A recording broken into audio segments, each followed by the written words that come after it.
హల్లెలూయా. ఆరాధన చేసుకుందాం, శక్తివంతంగా దేవుని స్తుతిద్దాం. చేతులు రెండు పైకి దేవునిస్తాం. ఆరాధనకు సిద్ధపడిన ప్రతి ఒక్కరు కూడా శుభవేళ స్తోత్ర బలి బిగ్గరగా పాడాలి. దేవుడిని చేసిన విధానాన్ని బట్టి ఆయన స్తుతించాలి.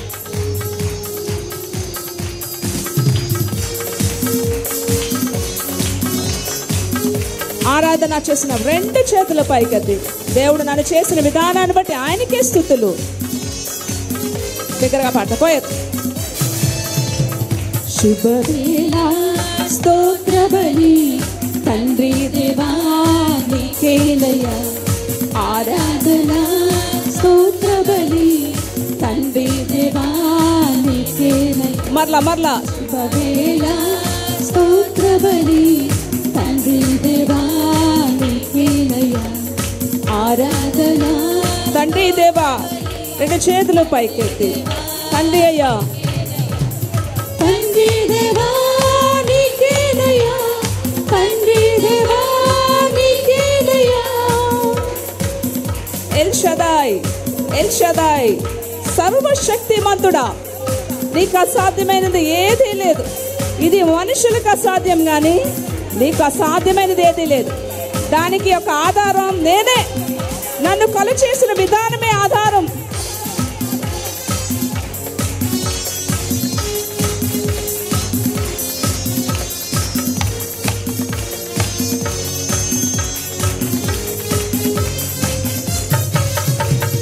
ఎల్ షడాయ్ ఎల్ షడాయ్ సర్వశక్తిమంతుడా. బిగ్గరగా ఎల్ షడాయ్ సర్వశక్తిమంతుడా, నీకు అసాధ్యమైనది ఏదీ లేదు తండ్రి. సర్వశక్తిమంతుడా.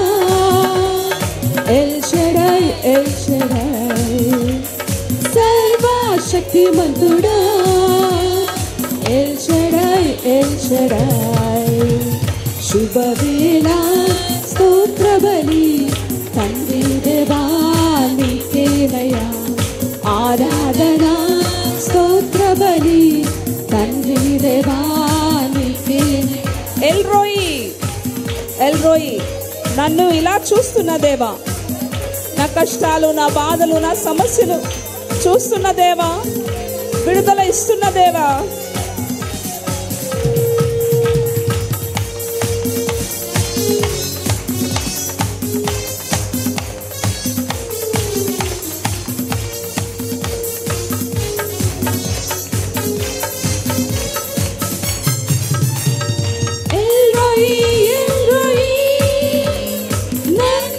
చూచువడా.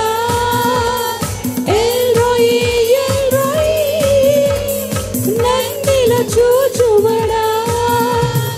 నందిల చూచువడా. ఎల్ రోయి ఎల్ రోయి నందిల చూచువడా. ఎల్ రోయి ఎల్ శుభవేళ స్తోత్ర బలి తండ్రి దేవా నీకేలయ. ఆరాధన స్తోత్ర బలి తండ్రి దేవా నీకేలయ. యెహోషమ్మా, మాతో ఉన్నామయ్యా, నువ్వు ఉండబట్టే మేము బ్రతుకుతున్నామయ్యా. మా యొక్క జీవితం, మేము తిన్న అన్నం, మా వస్త్రాలు, మా ఇల్లు, మాకున్న సమస్తము నువ్వు మాతో ఉండబట్టే మేము బ్రతుకుతున్నామయ్యా. యెహోవా షమ్మా చెప్దామా?